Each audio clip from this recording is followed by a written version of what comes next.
The idea that pictures of gods were sacrilegious was common to several world religions, at least in their earliest phases. Religions that have forbidden or limited the visual depiction of their god include Judaism, Buddhism, Christianity, and Islam.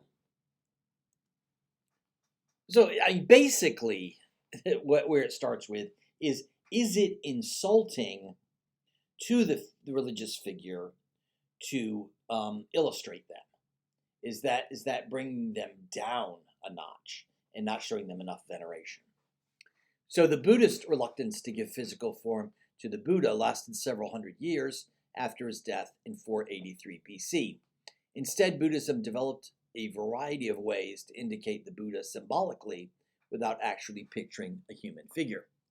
For instance, the lion and the wheel were used to represent the Buddha's royal blood. In the 2nd century CE, this taboo against showing the Buddha as a person was broke. The statues of the seated, cross-legged Buddha became one of the most powerful and pervasive in all art. Islam forbade the showing of Muhammad and any holy figures in drawing, painting, or sculpture. The idea was that the artist was trying to create something that looked living, and only Allah could create something that was living. That was the idea, and it would show too much disrespect. The Muslim faith retains to this day its objection to visual representations of Allah. In fact, early Muslims went further in forbidding the use of all images because they believed that the act of creation should be reserved for Allah alone. An artist who attempted to represent reality was a winner against God and could have no hope of heavenly reward. Much Muslim artwork, therefore, consists of decorative motifs, geometric or organic patterns, without any pictures or statues at all. So non-objective or non-representational art. Within these limitations, their non-representational decoration and calligraphy, as in this page from a medieval Quran, achieved a remarkable beauty.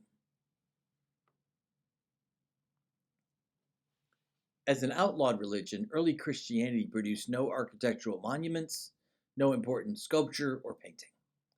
Even when Christianity was established as the state religion of the Roman Empire, the early leaders of the Christian church felt that statues were too much like pagan images and forbade their use in churches. The question of whether two-dimensional pictures, such as paintings and mosaics, should be allowed was the subject of much debate in the early church, a debate that was not settled until the 6th century, when Pope Gregory the Great finally decided in favor of the visual arts. He approved a painting and mosaic not for their beauty, but their instructional value, saying, painting can do for the illiterate what writing does for those who read. So you have to remember, at this time, very few people could read at all. And so paintings and things were instructional in showing biblical stories and things like that, because there was no other way for people to get that information if they could not read. So that was important. Early Christian and Byzantine art, because they had no alternative artistic tradition of their own to draw from, early representations of Christ often show him as the Good Shepherd, a young man like the Greek god Apollo. So they didn't know how to represent him. There were artists in Rome trying to show Jesus Christ when Jesus Christ was not from there. He was actually from the Middle East, very far away. So they showed him oftentimes as looking as a well-dressed Roman senator, short, blonde, curly hair, styled in a way that would have been very popular in Rome. The blonde, curly hair is from the most powerful Roman god they had, Apollo. So they matched that up. The idea of the Good Shepherd is not a Christian idea. It's actually a Roman idea that you would refer to someone as a good shepherd because they knew how to take care of people. They were a good leader. And so this came to lead to mean Jesus Christ, and all people are the sheep, and he is the shepherd. A beautiful mosaic done for the 5th century tomb of Galla Placidia, Empress of the West, melds late Roman style and early Christian symbolism. Christ is shown as the shepherd of his flock. In one hand, he grasps a cross, more like a scepter and a symbol of power than a reminder of the suffering of the crucifixion. The other hand reaches out to caress one of his sheep, suggesting his role as a protector and redeemer of humankind.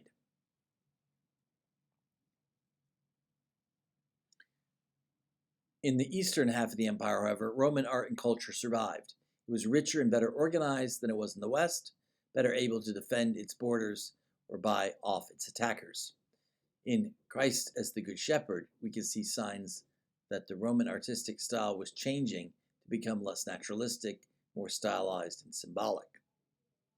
The art of the eastern half of the empire continued to develop in this direction, and the early Christian Roman style eventually developed into a new artistic style called Byzantine. So Byzantine is the Roman Empire as it appears in the East. The Germanic tribes who looted Rome and swept across Europe in the 4th and 5th centuries did not bring with them culture with elaborate sculpture and architecture, well-established literature, or even a written language. Some of their names, like Goths and Vandals, remain even today associated with barbarians and thieves. The values they stressed were the characteristics needed to win combat: courage and ruthlessness. There was no concept of loyalty to the state or nation, which did not exist. Instead, warriors, the aristocracy, gave their loyalty to individual warlords who had proven their valor in battle. The early Middle Ages, the sack of Rome by the barbarians in 410, this is a painting by Silvestri in 1890. After a period of destruction, the looting of cities, burning of libraries, some of these tribes from the borders of the old empire began to settle in district areas. A tribe called the Franks settled in Gaul, which would become present-day France. The Anglo-Saxons and Jutes settled in Britain. The language of the Angles developed into English and gave us the name England.